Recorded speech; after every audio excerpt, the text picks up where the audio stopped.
episode of the C-Suite Edge. I'm your host, John Light, president and founder of Sabretooth Recruiting.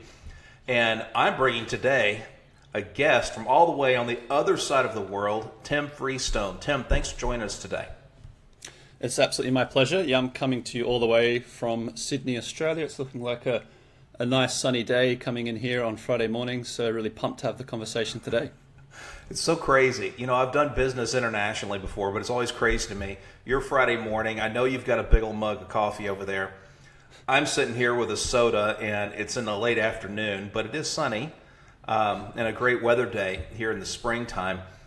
Tim, one of the things that got my attention and I think really had me reach out to you is, number one, you had some eloquent questions to ask when you reached out, but also you founded a company with, I think, maybe one of the most unique names I've ever heard, Alooba, Alooba.com, Alooba.com. And it really made me wonder, what on earth is Alooba and what does it do? So I was hoping to get started that you could maybe give us that 90-second rundown of kind of your background and what led you to launch Alooba and how you guys are doing. Yeah, thanks, John. So about 6 years ago now, I was working for a business that's now part of Kayak and Booking.com. And I was leading the analytics function there. And a big bit of my role was to do recruitment, typically for analysts, data scientists, SQL developers. Business was a little bit weird. We didn't have HR or talent acquisition at all. So as a hiring manager, you had to do everything yourself. And so I got, an experience as being like a full stack TA while running my data team. And my single biggest pain point was always putting up job ads. We'd get a ton of candidates pretty easily. A small percentage looked great on paper. You get them into that first phone screen call, and then so many of them just could not back up what they had on paper. Like it was almost as if the resume and the person were two different things. And so I really wanted some kind of more accurate way to screen candidates that wasn't just taking their word for it, that wasn't just looking at their resume. And so that's originally why we created Alooba, which is a skills assessment platform, focused initially on data and analytics, and since broadened that across all different skills and roles into even softer skills, into personality, into a wide variety of things. And so I've been running that business now for 6 years. Our birthday was just a few weeks ago. And it's been a hell of a ride as an entrepreneur. Lots of stuff happens, the good, the bad, and the ugly. That's the startup journey, I think. Well, yeah, but I mean, you make it 6 years and you're existing and you're growing, and you're bringing in clients and you're doing outreach and whatnot. I think that's pretty positive. Most companies, if they're going to fold, it's within 2 years. Yeah, we're sticking around. We're not going anywhere anytime soon. Well, speaking of which, going places, I mean, you're in Australia. Where's your playground geographically for what Alooba delivers? Yeah, so we operate typically in English-speaking countries. So our products and our tests are in English. About 80% of our customer base is overseas, about 20% in Australia. Of that, majority would be UK, Western Europe, North America, a little bit in Southeast Asia as well. Interesting. Okay, so big global footprint. I think you kind of addressed or started to address what it is Alooba does, but let me just phrase it to you in a different way and maybe put a finer point on it. What do you think is the biggest elephant in the room type of problem that you and Alooba solve the best? I think it really still comes down to that original pain point that I had all those years ago as a hiring manager, which is that most companies still at that early screening stage rely on a resume, maybe some application questions to go from that 500 people have applied down to, that 5 or 10 who they're going to phone screen. And it's just that step is just so wildly inaccurate.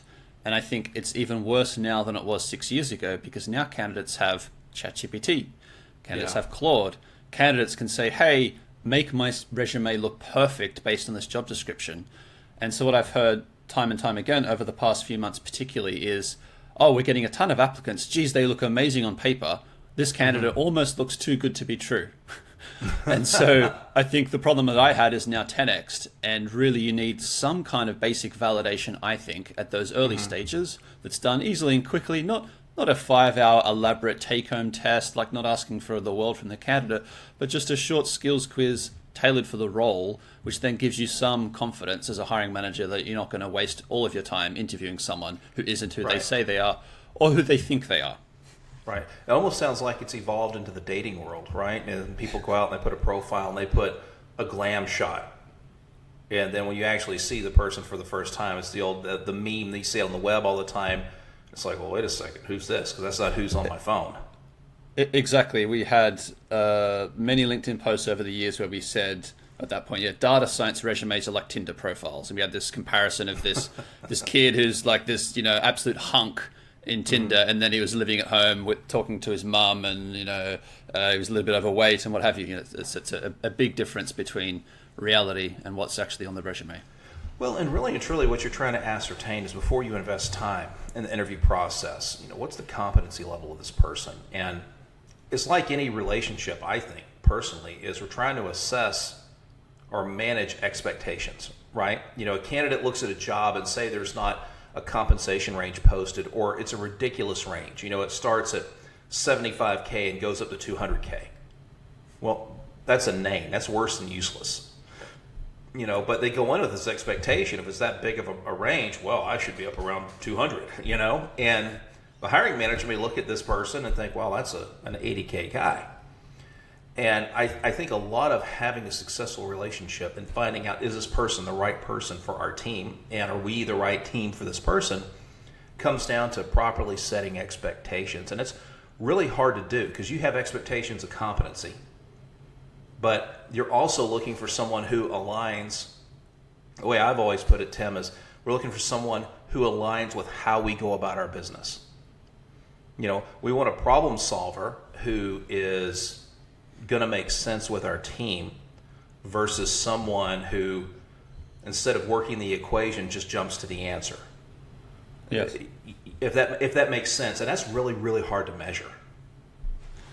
It is. And, I've presented this so far in a kind of one-sided way, in the sense that, well, it's the candidate who's written their resume. The candidates aren't necessarily fully self-aware. The candidate's trying to get a foot in the door. But there's actually the other side of the table as well, which is that partly because a resume includes so much noise that really, as a hiring manager, you don't need to know at those early stages. Like, do you really need to know their name, which gives you their gender, their ethnicity? Do you need to know how old they are? Do you need to know all these kind of things that don't really matter?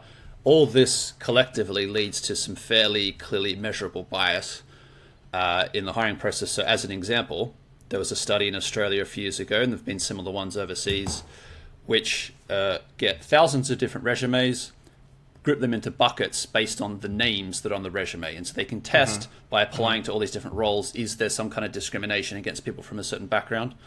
To cut a long story short, they did one in Australia, the University of Sydney, where they found that on average, if you applied to a role in Australia with a Chinese name, your odds of a callback are 1/3 that of an equivalent resume with an Anglo-Saxon name, which is like disgracefully unfair. So I think there's also that whole side of things, which means that having any kind of objective measure early in the process makes your process more accurate. Well, the unfortunate thing of being human is that we're all going to have biases that leak into everything we do, right? Yes. And you and I talked about this the other day.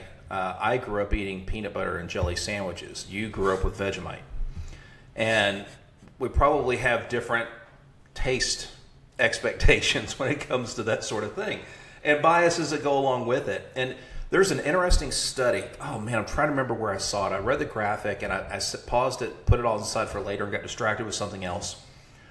But it shared there were 3 or 4 studies that have taken place recently, asking various LLMs political questions to understand where they fall in a political spectrum. I've seen something similar. Almost in the exception, as far as the American political spectrum goes, almost without exception, are all to the left.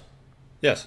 And so there's a bias built in there, to your point. It's hard to escape that when we talk about how our brain is programmed based on prior experiences, choices, bias, whatever it might be.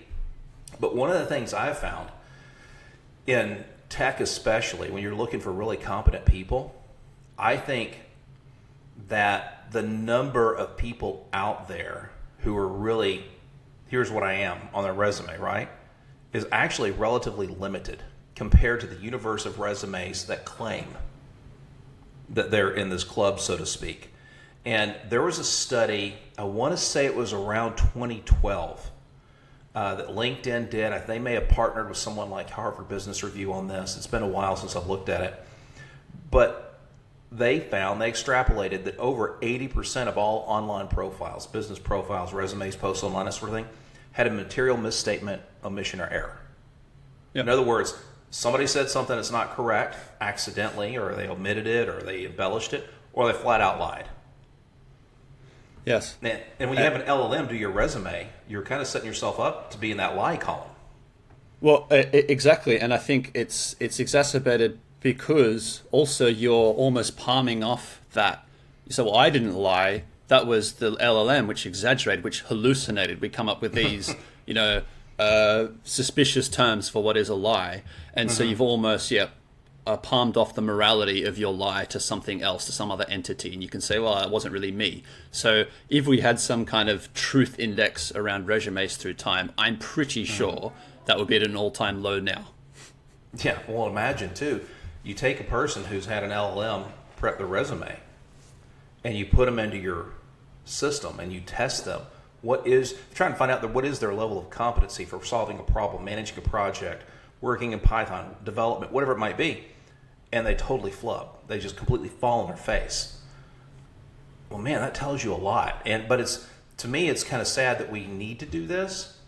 At the same time, when you step back and think about it, and what you do with Alooba, I was kind of in my mind connecting dots between what you provide and the problem you solve, and say getting a CPA license, certified public accounting license here in the U.S. Because what a CPA does, I've met these minimum regimented standards to be a professional accountant, to serve the public, to sign certain documents and reports. I have this professional measure, if you will.